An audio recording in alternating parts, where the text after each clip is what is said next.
All right. Well, hey, Johnny's back. That's good news. And we're going to talk about Mike Trout and how he's the team captain of Team USA in the WBC. And today we're asking this question: does Mike Trout need this championship victory in the WBC? We're going to tell you our thoughts coming up. It's time to get locked on with Mike and John. And this is Locked On Angels. You are Locked On Angels, your daily Los Angeles Angels podcast. Part of the Locked On Podcast Network, your team every day.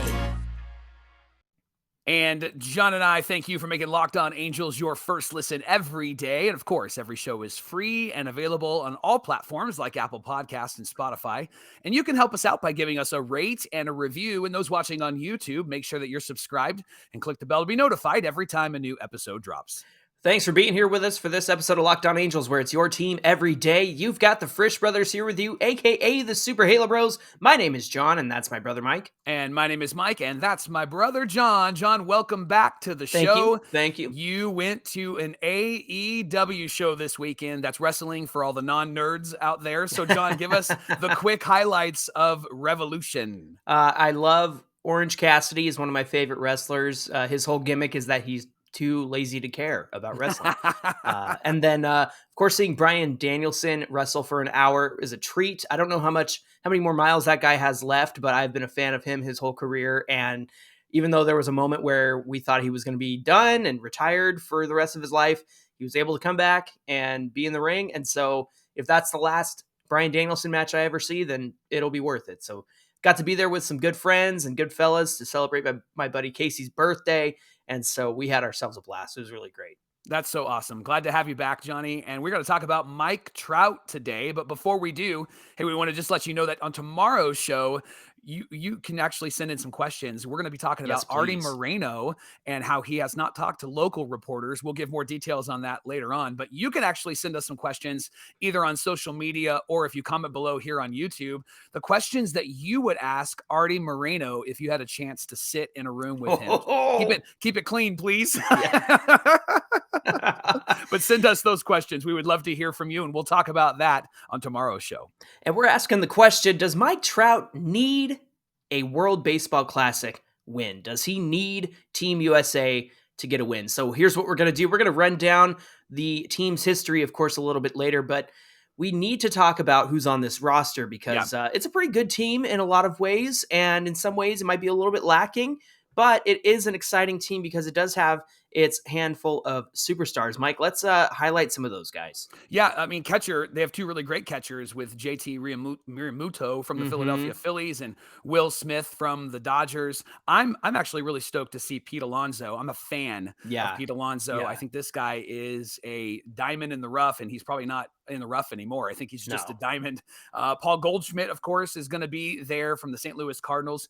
Jeff McNeil, who signed a recent deal with the Mets, is also going to be there. And Nolan Arenado, who I just love Nolan. I think he's a ball player, right? And he's fun. He's really fun to watch. And then we get to see somebody like Bobby Witt Jr. from the Kansas City Royals out there, a guy who I think is going to be an incredible ball player for a lot of years. People are calling him like a young Mike Trout. And so it'll be great to see him. And then Johnny Tim Anderson from the White Sox will be there. Trey Turner recently signed with the Phillies. He'll be there. And then, of course, Mookie Betts. I'm excited to see Mookie, even though he is a Dodger. Cedric Mullins will be out there from the Baltimore Orioles. Mike Trout, who is the team captain. Kyle Tucker from the Astros.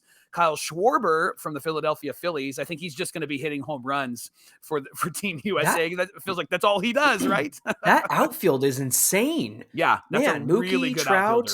Mullins, Kyle Tucker, Kyle Schwarber. I love that. Now, I think on the pitching side, it's a little concerning. I think we have some pretty good relievers here. Of course, you got Ryan Presley, Kendall Graveman, Adam Ottavino, Brooks Raley. And then on the starting pitcher side, probably the best name there is like a Lance Lynn or an Adam Wainwright. Merrill Kelly, of course, is exciting. But and Miles Mikolas is also a name from the Cardinals. And so, I think that there's a little give and take between the starting pitching and the relief pitching. Brady Singer's another great name from the Kansas City Royals. I think he's Yeah. very underrated. Mike, what are your thoughts on these hitters that we have in the lineup? Well, we'll get to the pitching in a second, but that actually will tie into what I'm about to say. I feel like we're going to have to win every game like 11-10 because Yes. the offense looks fantastic, and there really isn't going to be a question about if we can score some runs. It really feels like the pitching side is lacking a bit, and I just have to make this observation. Isn't that just a classic Mike Trout team to not Yes. have pitching? Not have Like, good come pitching. on, Yeah, right? yeah. And I know the greatest competition is probably going to be the Dominican Republic, although they won't have Vladdy Jr., who isn't going to be on the team because of an elbow issue. And so I think that it actually comes down to those two teams. But your thoughts, Johnny, on the hitters and on the pitchers?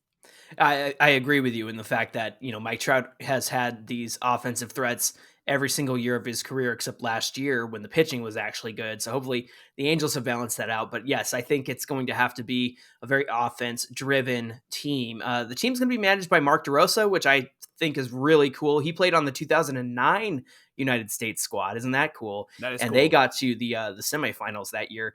His coaching staff has Ken Griffey Jr. as a hitting coach, and Can he play? as a Let's pitching bring coach. him Yeah, back. no Let's kidding. bring both of those guys I know. back, man.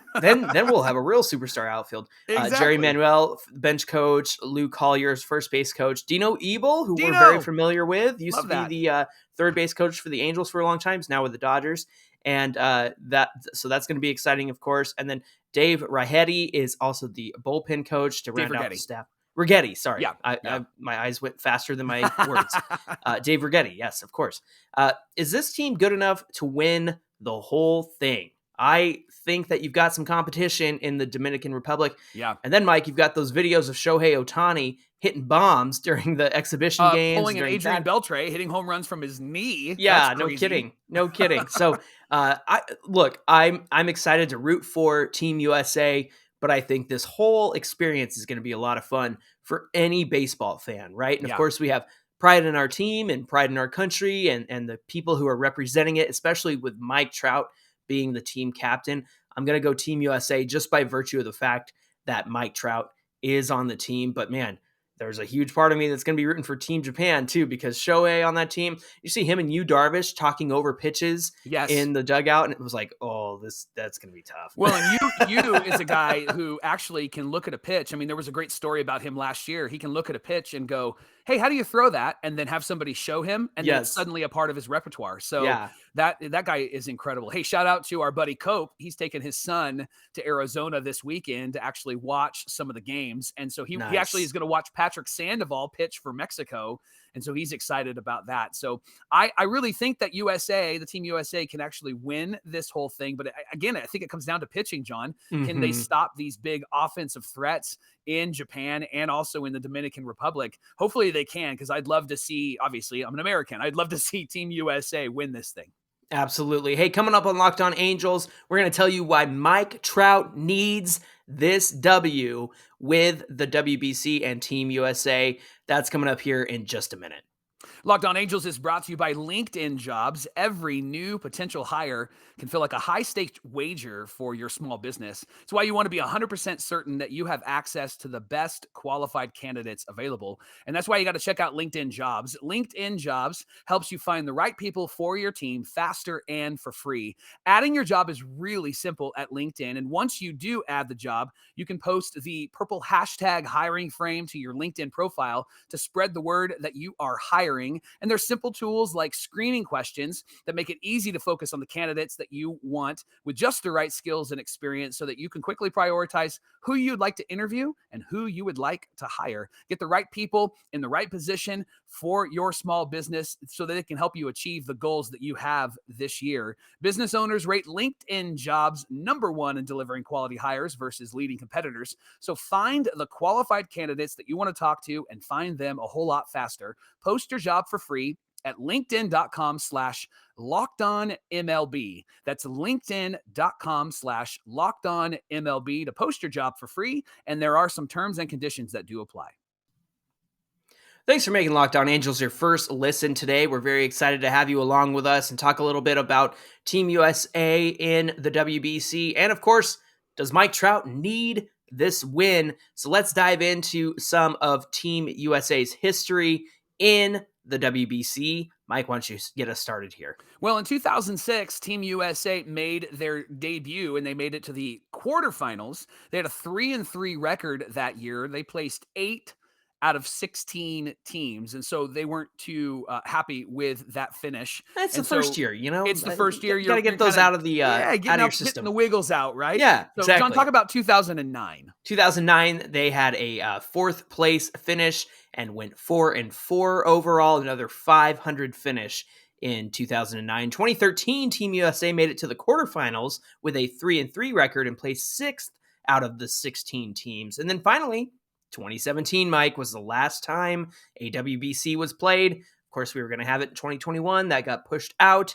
And so 2017 is the last time Team USA won the WBC with a 6-2 record. Some good names on this team. And surprisingly, I feel like, maybe they're comparable to who we have on the team this year. Why don't you talk about some of the pitchers we had on that think team? about 2017. So some of these names you're going to go, really? But remember, this is 2017. So some of these pitchers were really, really good, like Chris Archer. He was on the Rays that year. Tyler Clippard was on the Yankees. Danny Duffy was on the Royals. I mean, that's a guy that people were clamoring for a few years ago. There's Nate Jones, Jake McGee. Andrew Miller is an interesting name from the Guardians, previously called the Indians at that time. And he was a lefty, John, who was just dominant for about a 2 to 3 year stretch. It felt like he was pulling a CC Sabathia, except as a reliever. Remember when CC pitched for the Brewers and it felt like he was going 9 innings and pitching every second day? Right. I mean, it felt like Andrew Miller was the same thing with the Guardians at the time. He went up against the Cubs in the, World Series the year before. So he was riding high at that point in his career. Yeah, Marcus Stroman was on this team. He was with the Blue Jays at the time, and that's when he was really, really strong and somebody that people wanted. David Robertson, whose name is still out there, he's still pretty dominant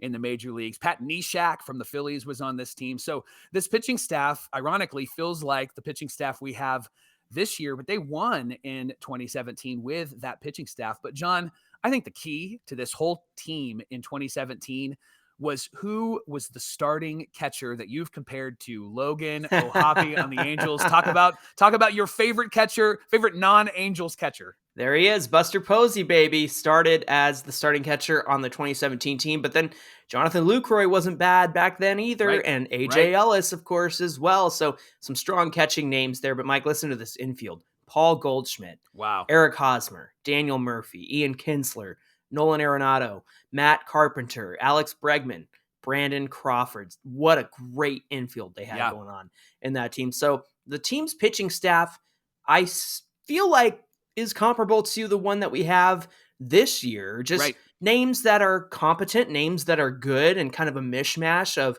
people that you're familiar with, and also guys who, have had great careers and are still in the game. And the hitters are strong. And for the time in 2017, those hitters were strong as well. But what are your thoughts on comparing 2017 to 2023's team? I think that if we look at the 2017 team, I think they were a complete team. They drove their pitchers appropriately, and they had the right hitters in the right position for that clutch moment. And I think that what's really going to be important for Mark DeRosa this time around is to make sure that he has a full and complete lineup with the right players in the right positions, but also managing that pitching staff really, really well and playing it like it is a playoff game, because that's really what it is. And I think what he did in 2017 was manage this team really well, and he had the right pieces in place. And again, I'm going to go back to the bullpen pieces like an Andrew Miller. He used them in a really wise way, and he allowed them to take up maybe a couple of innings and then was able to give them the needed rest in between games. And so I really appreciated how DeRosa, which is why I'm excited he's the manager this year. I really appreciate how he has managed this team in the past. And so it'll be really interesting to see how the pitching compares to what they did in 2017, because a lot of the there's a lot of comps, right, between that 2017 championship team and this year's team. But Johnny, we can't gloss over the fact that the fact that they won in 2017 is the reason why Mike Trout is excited about being on this team. He said, I saw them celebrating. I saw the joy. I saw the excitement. And I want to be out there doing the same thing, not just because winning is fun for baseball players, but winning for the USA, winning for his country is something that he is really pumped about. And that's why he actually joined this team and became the captain. And so I'm really excited to see what this team can do. Again, I feel like there's a lot of comps between that 2017 team and the team that we have right now. Did you say Mark DeRosa? No, Jim Leland was the manager. Jim Leland was the manager in 2017. Yeah. Mark DeRosa was in 2009. Yes. and honestly, like Jim Leland, he's the king, right? Like that guy knows how to manage a team. And so I think that there's a lot of Mark DeRosa has the history of managing this team is what I meant to say. No, well, he played on the team in 2009. Okay. Well, I'm completely messed up. just Get call your the facts show straight here, Frisch. Call the show. Listen, I did the show by myself, and now I can't do it by myself because you're back, and now I guess I'm just too giddy that you're excited. Just to be clear, Mark DeRosa played on the team in 2009. He's managing in 2023. Jim Leland was the manager in 2017. We need Sully on this show. That's who we need. He's the one who knows all these things off the top of his head. That guy is a baseball history book. So that's great. Yeah, Jim Leland, managers, but you're right. Same things apply in the fact that they have to manage this baseball team well. They have to manage this pitching staff well. All of that needs to be done well, especially considering how similar those two teams are. All right. So this is really the most important conversation that we can have on the pod today. And who cares who's managing and who managed in the past? Why, Johnny, this is why we're here. Why Mike Trout needs this WBC championship. Why don't you talk about that? Yeah, so the narrative around Trout, as we all know, is he hasn't been to the playoffs since 2014. He doesn't want to win because he signed with the Halos long term. Never mind the fact that he was loyal to the team that drafted him and brought him up and treated him well and let him play. And people seem to gloss over that point, the fact that he's loyal and isn't just seeking out the money like so many other players have done in the past. And so Mike Trout is a stand-up guy and a good character. But the biggest thing is, the fact that they haven't been there since 2014. And that's not a Mike Trout problem. That's a Angels problem. That's an ownership problem. They can't field a team to get back to the playoffs, which you and I feel like this is the team to do it in 2023. But before we get there, I think it's important that Mike Trout gets this win. Absolutely. He joined the team because he saw how much the 2017 team was enjoying themselves and especially winning the whole thing. The team is filled with stars, and the fact that Mike Trout was the captain of Team USA and that got a lot of people to sign up to play for Team USA, I think is definitely telling. I think everybody wants to play with Mike Trout. Who wouldn't want to do that? And so the fact that this team has its stars, especially on the hitting side, if they don't win, it's not Trout's fault, right? This is a team stacked with stars, but I feel like if they don't win, there's going to be some Twitter dweeb out there who says, "Oh, Mike Trout can't win with the Angels. He can't win with this roster." It's like that narrative is going to drive me nuts, and so I almost don't even want to say it because I don't want to put that out into the world for somebody to pick up and run with it. Right, for sure. I really think, Johnny, that Mike Trout needs a taste of winning. I know it's been a long time since this team the Angels have won. You mentioned 2014, but we didn't even get to victory in the playoffs. It was a sweep. And so I think Trout needs a taste of winning, and he needs this championship because I think what it'll give him is an opportunity to lead a team to a championship. And quite honestly, with all of these superstars on this team, I think he has a really great shot at doing that. And whether we like it or not, I think the narrative will be condemned if they don't win, that Mike Trout can't win the big game. And that really brings me to the final reason why I think Mike Trout needs to win this championship is at this point, he's the greatest player to ever play the baseball game. I think he's the greatest player that we have in this generation. And he needs to have this success. And he hasn't had incredible success as a team. He's had incredible success personally. And so I think he desperately needs to succeed and solidify himself as not just the greatest player, but also a great leader for teams. Mm-hmm. And especially if he can lead this team full of stars, man, it would be great to put that on his resume. And there's something about the WBC that I think could launch Mike Trout into the 2023 season, because we've Mm. seen him in spring training already ramping up, John, and his Yeah. bat's already heating up. And typically you don't see Yeah. Trout playing too much until kind of the end of spring Right. training. And so I think that there's something about this. He's going to be in games. It's going to be intense. He's going to want to win. I think it's going to actually set him up for a really great April and perhaps even a really great season, because he's going to have a taste of what it's like to be in really important games. And you just think about the names who are part of this team and how great it's going to be to play with them as well, for Mike Trout to play with those superstars. I know he's been on different all-star teams over the years, so he's got, that experience of playing with some of the greats. It was great to see him drive in Derek Jeter back, a couple of years ago in the all-star game. And that was awesome to see right off the bat.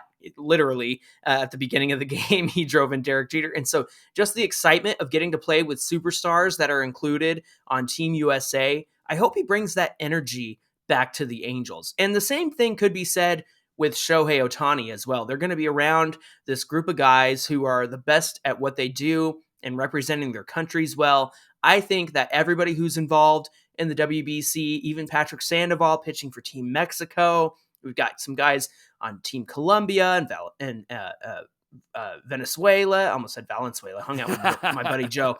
Venezuela, and all of that. I think that this tournament is going to be such a great thing for everybody involved, especially with the Halos having so many guys across the different teams. David Fletcher with Italy, right? And so if they bring back this energy, this excitement, this enthusiasm for the game, and they're the ones who got to participate in this tournament, and bring that back to the Halos with Mike Trout as the team captain of Team USA, if he can bring those leadership qualities, I think that's something that you and I have felt for a long time is, when will Mike Trout step up and be a locker room leader? And we don't know what goes on behind the scenes. If he probably is. We know that he's involved in tons of conversations with the front office and Perry Manassian, and wondering how this team is going to shape up for 2023 and how Perry's going to put it together.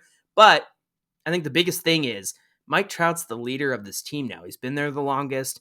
Pujols is gone. All the veterans are gone. Mike Trout is the guy. So I hope that he feels that. He feels that, hey, you're the captain of Team USA. You're the leader here. We signed up because of you, buddy. We signed up to play because you're leading this. I hope he feels that and takes it to heart and brings it back to the Halos in 2023 and leads them to another great season that you and I are hoping they have. That unbridled enthusiasm that Mike Trout could bring would be so, so awesome. Thanks for making Locked On Angels your first listen every day. Now for your second listen, check out the Locked On Fantasy Baseball podcast. You can win your league by listening to Matt and Dom every single day, because when you're in a fantasy baseball league, you have to check your team every single day, and they'll give you some of the best strategies to win your league and to dominate the competition. You can find Locked On Fantasy Baseball wherever you get your podcast and on YouTube, part of the Locked On Podcast Network, your team every day. Hey, be sure to get at us on Twitter at Locked On Angels, and of course Twitter and Instagram at Super Halo Bros, and comment below the video if you're watching on the YouTube side, because Mike, what do we have on deck for tomorrow's show? All right, so Artie Moreno has not met with local reporters, just national reporters. And we're asking the question, why? Like, what is he avoiding? What is he afraid of? Tomorrow, John and I are actually going to discuss that. And we're going to share some of the questions that we would ask if we got to sit across from Artie Moreno as reporters and ask him some really important questions. And then we're going to share the questions that you would ask. So tweet at us, send us a message on Insta or on Twitter, or you can comment below on this video on YouTube. And we're going to share all of that tomorrow on Locked On Angels.